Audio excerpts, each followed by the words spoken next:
તુલસીદાસજી મહારાજના અનુરૂપમાં એક ચોપાઈમાં કહે છે, મંગલ ભવન મંગલ હારી જબ સુદાસ રથ અધીર બિહારી મંગલ ભવન મંગલ હારી જબ સુદાસ રથ અધીર બિહારી જય જય જય गोसाई कृपा करो गुरु देव किनारी कृपा करो गुरु देव किनारी मंगल भवन मंगल हारी मंगल भवन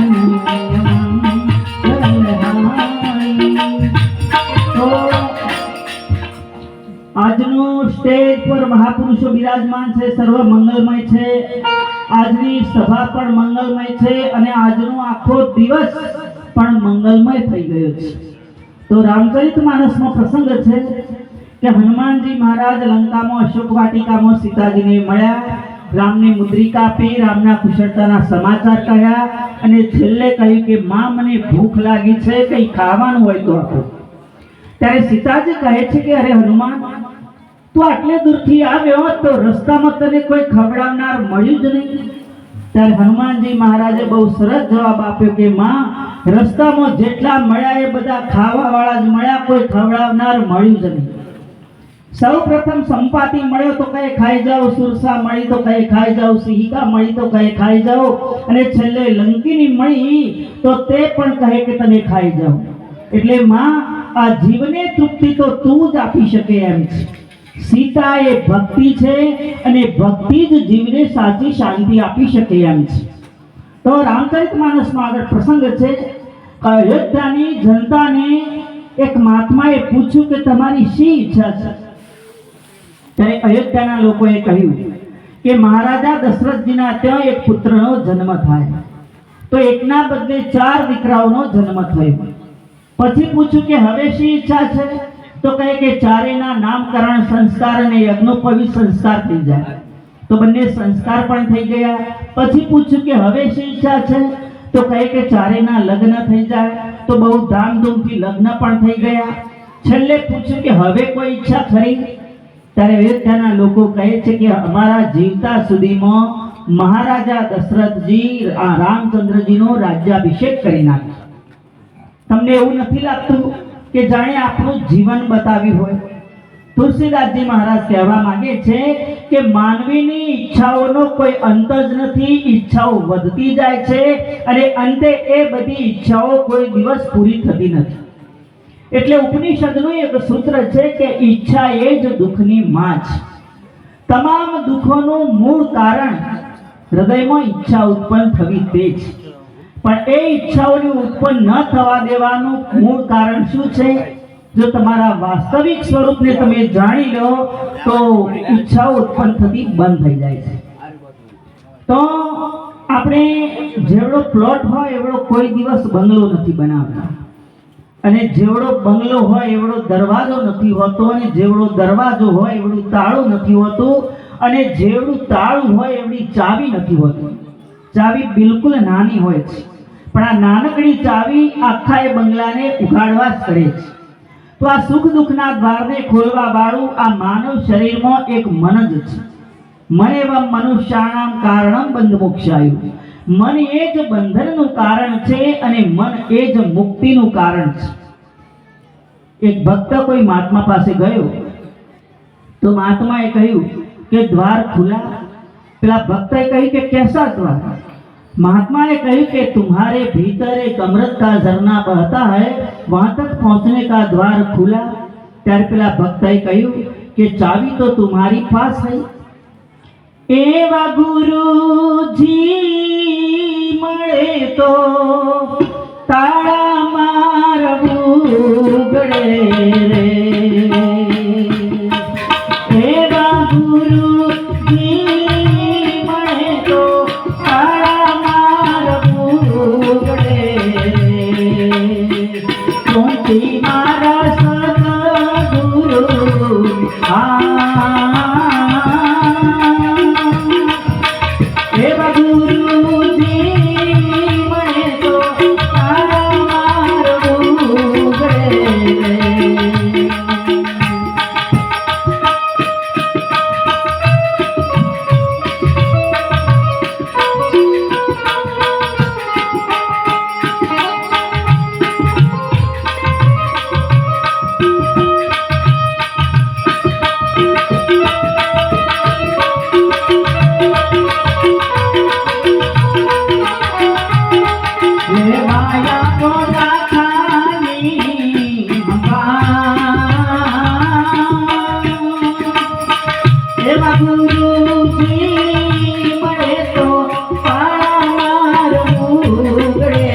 જ્યારે બગડે છે ત્યારે રિપેર કરનારા માણસો ચાવીઓના જોડા લઈને ફરતા હોય છે.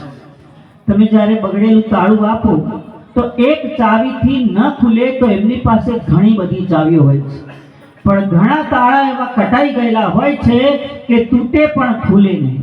એટલે સંતો યુક્તિ કરે છે, થોડું સત્સંગ રૂપી તેલ નાખીને ઠપકારે છે, ભજન રૂપી તેલ નાખીને નરમ બનાવે છે, અને એક પછી એક ચાવીથી મહાપુરુષો તાળા ખોલી નાખે છે. એટલે સંતો ચાવીઓના જોડા લઈને ફરતા હોય છે અને બીજાઓના ખોટવાયેલા તાળા મહાપુરુષો ખોલી નાખે છે. એટલે મનની અનુકૂળતા એનું જ નામ સુખ છે, અને મનની પ્રતિકૂળતા એનું જ નામ દુઃખ છે. માની લો કે તમે 2 કરોડના બંગલામાં રહેતા હોય, પણ ત્યાં જો તમારા મનને વાતાવરણ અનુકૂળ નહીં હોય તો ત્યાં તમે દુઃખી જશો. પણ ભલે તમે વાડીએ એક ઝૂંપડી બાંધીને રહેતા હોય, પણ ત્યાં જો તમારા મનને વાતાવરણ અનુકૂળ હશે તો ત્યાં તમે સુખી જશો. એટલે અનુકૂળતા અને પ્રતિકૂળતા એ મનના વાતાવરણનો ખેલ છે. તો રામચરિતમાનસમાં આગળ પ્રસંગ છે કે ભગવાન રામ, લક્ષ્મણ અને સીતાજી 14 વર્ષના વનવાસ દરમિયાન જંગલમાં નીકળ્યા છે. ત્યારે ચાલતા ચાલતા વાલ્મીકીજીના આશ્રમમાં ગયા છે. વાલ્મીકીજીએ રામચંદ્રજીનું સ્વાગત કર્યું, એક રાત્રે મુકામ કર્યો. ત્યારે સવારે વાલ્મીકીજીના આશ્રમમાંથી નીકળવાની રામચંદ્રજીએ તૈયારી કરી અને પૂછ્યું કે મારે ક્યાં રહેવું. ત્યારે વાલ્મીકીજી ચોપાઈમાં કહે છે, કામ ક્રોધ મદ માનન મોહ, કામ ક્રોધ મદ માનન મોહ,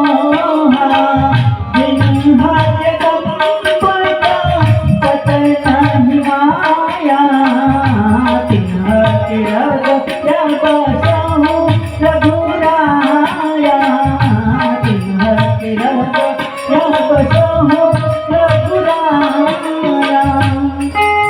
वाल्मीकिजी કહે છે કે પ્રભુ, જેના હૃદયમાં કામ, ક્રોધ, મોહ, લોભ, મત્સર નથી, સીધે સાદું જીવન છે, હૃદયમાં કપટ નથી, કોઈ કામના નથી, એના હૃદયમાં આપ નિવાસ કરો. પછી વાલ્મીકીજીએ લૌકિક સ્થાન બતાવ્યું કે પ્રભુ આપ ચિત્રકૂટમાં બિરાજો. હવે આપણું ચિત્ત એ જ ચિત્રકૂટ છે. ચિંતન કરવું એ ચિત્તનો ધર્મ છે, નિશ્ચય કરવો એ બુદ્ધિનો ધર્મ છે, સંકલ્પ વિકલ્પ કરવા એ મનનો ધર્મ છે. એક જ અંતઃકરણમાં અજ્ઞાનતાના કારણે કરી અને ભેદ ભાસે છે. એટલે મલિન ચિત્ત એ જ સંસાર છે અને શુદ્ધ ચિત્ત એ જ પરમાત્મા છે. ચિત્તમાં જો પરમાત્મા આવે તો ચિત્ત એ ચિત્ત રહેતું નથી, પણ ચૈતન્ય માને પરમાત્મા થઈ જાય છે. તો ધૂણી રે ધખાવી બેલી, અમે તારા નામની શોધી રે, ધૂણી રે ધખાવી બેલી, અમે તારા નામની, અમે તારા નામની અલખના કામની રે, ધૂણી રે ધખાવી બેલી, અમે તારા નામની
કંઠલા કંઠે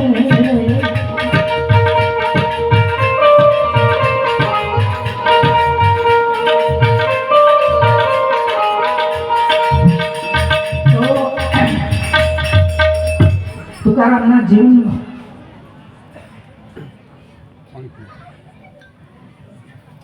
તુકારામના પત્ની બહુ ઝઘડાળુ હતા.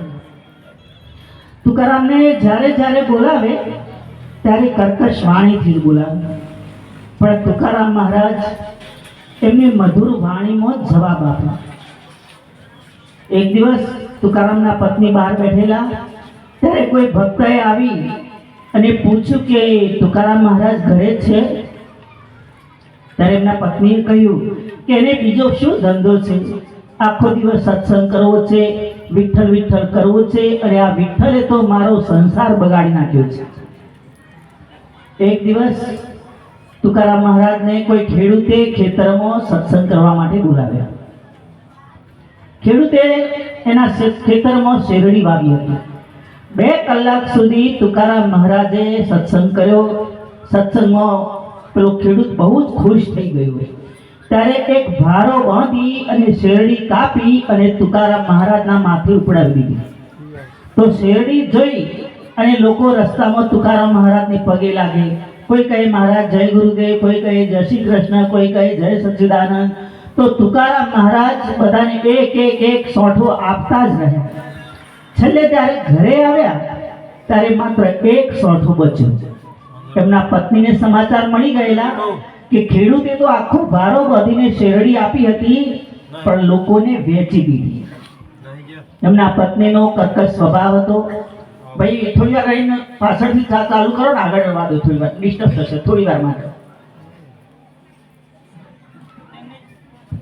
સમાચાર મળેલા કે ખેડૂતે તો આખો ભારો બાંધીને શેરડી આપી હતી, પણ અમને લોકોને વેચી દીધી. તો છેલ્લે જે 1 સોંઠો વધ્યો હતો એમના પત્ની એમના પતિના હાથમાંથી ખેંચી લીધો અને જોરથી જો તુકારામ મહારાજના બરડામાં માર્યો તો એના 2 ટુકડા થઈ ગયા. તુકારામ મહારાજની કેટલી સહનશીલતા! તુકારામ મહારાજ કહે છે કે સારું થયું, આમે મારે 2 ટુકડા કરવાના હતા, પણ તમે 2 ટુકડા કર્યા, તો હવે 1 ટુકડો તમે ખાઓ ને 1 ટુકડો હું ખાઉં. કેટલી સહનશીલતા! જે ખૂબ સહન કરે એ જ સંત બની શકે છે. શાંતિ તો કાયમી એની ટકી રહે છે કે જે સતત ઈશ્વરનું અનુસંધાન રાખે છે. એક વખત હોળીના દિવસોમાં તુકારામ મહારાજને બદમાશ લોકોએ ગધેડા પર બેસાડી અને એમનો વરઘોડો કાઢ્યો. તુકારામ મહારાજના પત્નીનું જીવન પરિવર્તન થઈ ગયેલું એ દિવસથી. તો ગધેડા પર પોતાના પતિને બેઠેલા જોઈ અને તુકારામના પત્ની રડવા લાગ્યા. ત્યારે તુકારામ મહારાજ કહે છે કે તમે શું કામ રડો છો? આ તો વિઠ્ઠલનાથે મારા માટે ગરુડ મોકલ્યું છે. લોકોને ગધેડો દેખાય છે, જ્યારે તુકારામના પત્નીને ગરુડ દેખાય છે. આ છે સંતોની સહનશીલતા. જે ખૂબ સહન કરે એ જ સંત બની શકે છે. એક બેન મહાત્માના આશ્રમમાં ગયા અને મહાત્માને ફરિયાદ કરી કે મહારાજ, મારા પતિ મારી સાથે રોજ બહુ ઝઘડો કરે છે, મારે શું કરવું? ત્યારે મહાત્માએ કહ્યું કે તમે પણ એમની સાથે ઝઘડો કરતા હશો ને, સામે બોલતા હશો ને? ત્યારે પેલા બહેને કહ્યું કે હા, હું પણ સાથે ઝઘડો કરું છું, સામે બોલું છું. મહાત્માએ પાણીની બોટલ ભરી અને પેલા બહેનના હાથમાં આપી અને કહ્યું કે જ્યારે તમારા પતિ બોલવાનું ચાલુ કરે એટલે આ બોટલમાંથી 1 ઘૂંટડો પાણી મોઢામાં ભરી રાખવાનો, નહીં અંદર ઉતારવાનું કે નહીં બહાર થૂકવાનું. જ્યાં સુધી બોલવાનું ચાલુ રાખે ત્યાં સુધી આ પાણીનો ઘૂંટડો મોઢામાં ભરી રાખવાનો. બેને ઘેર જઈ અને પ્રયોગ ચાલુ કર્યો તો થોડોક ફરક પડ્યો. થોડાક દિવસ પછી પેલા બેન પાછા ફરીથી પેલા મહાત્માના પાસે આવ્યા અને મહાત્માને કહેવા લાગ્યા કે મહારાજ, બીજી 1 બોટલ મંત્રી દો, મારા પતિ થોડુંક બોલીને ઓછું કરી દીધું છે, થોડોક ફેર પડ્યો છે. મહાત્મા કહે પેલા નળમાંથી ભરી. બહેન કહે છે કે હું નળના પાણીની વાત કરતી નથી, હું મંત્રેલા પાણીની વાત કરું છું. મહાત્મા હસવા લાગ્યા અને કહેવા લાગ્યા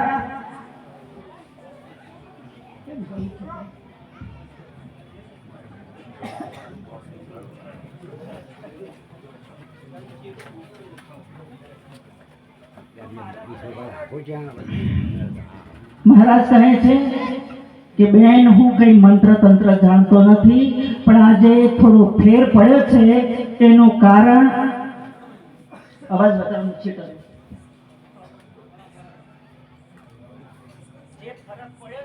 એનું કારણ તો તમે સહનશીલતા રાખી અને મૌન રાખી માને તમે સામે જવાબ ન આપ્યો, એટલા માટે એ થોડોક ફેર પડ્યો છે.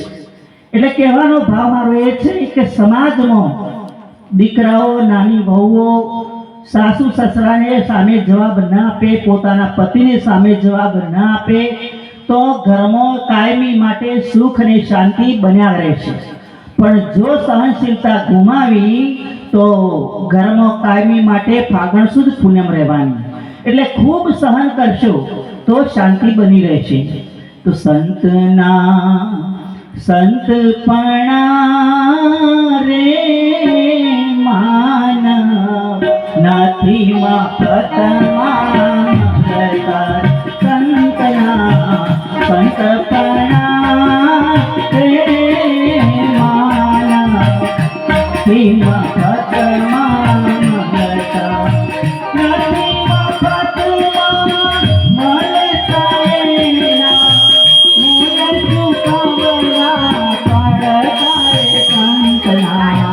સંતપણા રે માનવ નથી મફતમાં મળતા. કોઈ બજારે કોઈ બેચાણા, કોઈ તેલ કઢામાં બળતા. કાયા કાપીને કાટે તોલી, કાયા કાપીને કાટે તોલી, કોઈ હિવાય જઈ ગળતા રે સંતના.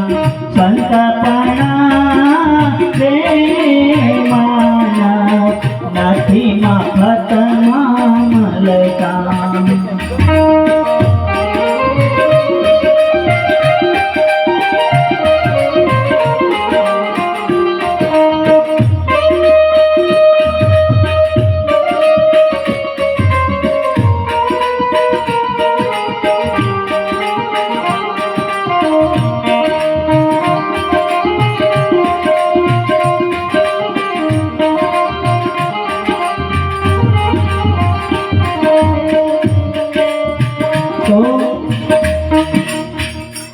રામ લક્ષ્મણ સીતાજીનું અપહરણ થયા પછી એ જ્યારે સીતાજીની શોધમાં નીકળ્યા છે ત્યારે ચાલતા ચાલતા સબરીજીના આશ્રમ તરફ જઈ રહ્યા.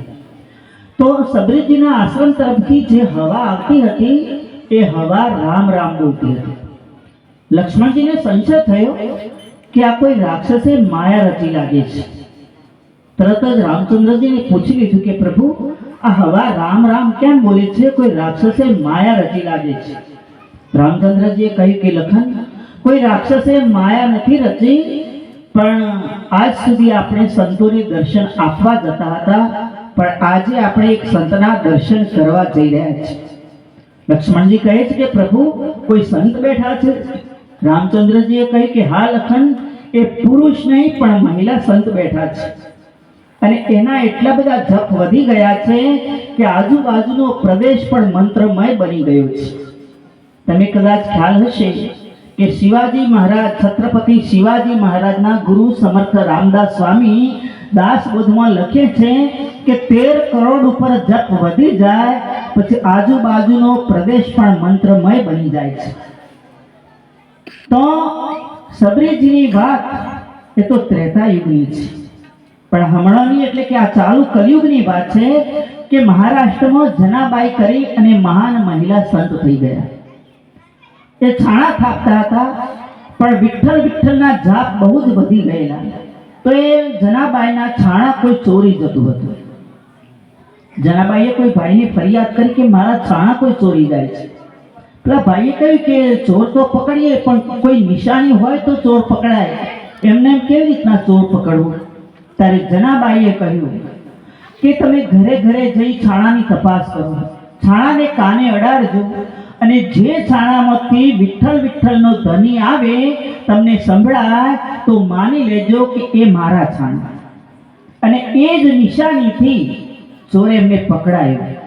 મહાપુરુષો કહે છે કે જો કલિયુગના જનાબાઈના છાણા વિઠ્ઠલ વિઠ્ઠલ બોલતા હોય તો સબરીજીનો આશ્રમ રામ રામ બોલે એમાં કોઈ સંશય નથી.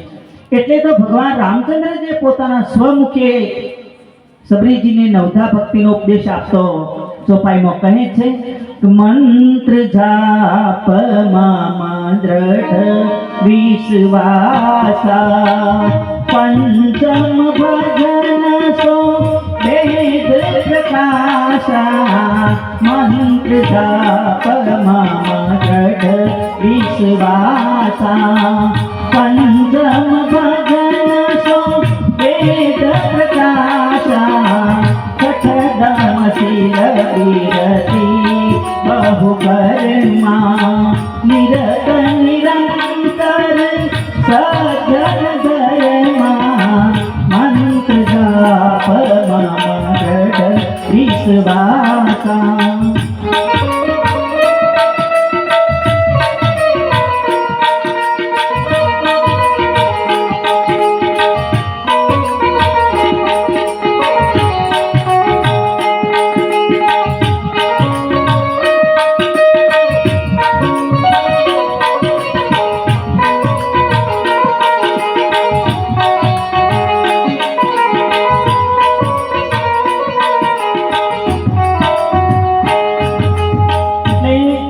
ભગવાન રામચંદ્રજીએ પોતાના સ્વમુખે વાત કરી છે કે મંત્રમાં મહાન શક્તિ રહેલી છે. ભગવાન શ્રી કૃષ્ણ પણ ગીતાજીના 10મા અધ્યાય એટલે કે વિભૂતિ યોગમાં કહે છે કે યજ્ઞાનામ જપ યજ્ઞો અસ્મિ સ્થાવરાણામ હિમાલય. બધા જ પ્રકારના યજ્ઞોમાં જપ યજ્ઞ એ હું છું. તુલસીદાસજી પણ કહે છે કે સમર કલી કેવલ નામ આધારા સમર સમર ભવ ઉતરહી પાર. કલિયુગમાં નામસ્મરણમાં જે તાકાત રહેલી છે એ તાકાત બીજા કોઈ સાધનમાં રહેલી નથી. કારણ કે ડાયરેક્ટ તમે જો નિર્ગુણ બ્રહ્મની પ્રાપ્તિ કરવા ઈચ્છતા હશો તો કોઈ હિસાબે શક્ય નથી. કારણ કે અંતઃકરણમાં અનંત પ્રકારના સંસ્કારો પાપના પડેલા છે. એ સંસ્કારો શુદ્ધ થયા વિના કોઈ દિવસ સ્વરૂપની અનુભૂતિ થશે નહીં. એટલે મહાપુરુષો કહે છે કે માણસ જેમ જેમ વૃદ્ધ થતો જાય છે તેમ તેમ કાળા વાળ સફેદ થાય છે, દાંત ખરી પડે છે, શરીરના તમામ અંગો ઢીલા પડી જાય છે. જ્યારે કૃષ્ણા જેવી યુવાન છે કે એ કાયમી રહે છે. એટલે જ્ઞાની હોય ચાહે અજ્ઞાની હોય પણ બંનેને આ સંસારમાં જન્મ લેવાનું મુખ્ય કારણ શું છે તો વાસના. નાટકમાં એકબીજાને લાફા મારે છે, સામ સામે ગાળો બોલે છે તો શું એનું પાપ પૂર્ણ બને છે? નથી બનતું. એમ જ્ઞાની અજ્ઞાની બધા જ કર્મ કરે છે. કર્મ કર્યા વગર કોઈ રહી શકતું નથી. પણ જ્ઞાની પુરુષ પાસે કર્મ કરવાની એવી કળા છે કે કર્મ કરે પણ એનું બંધન થાય નહીં. જેલમાં કેદી પણ રહે છે અને જેલર પણ રહે છે, પણ બંનેના રહેવાના ભાવમાં અહીં અંતર છે.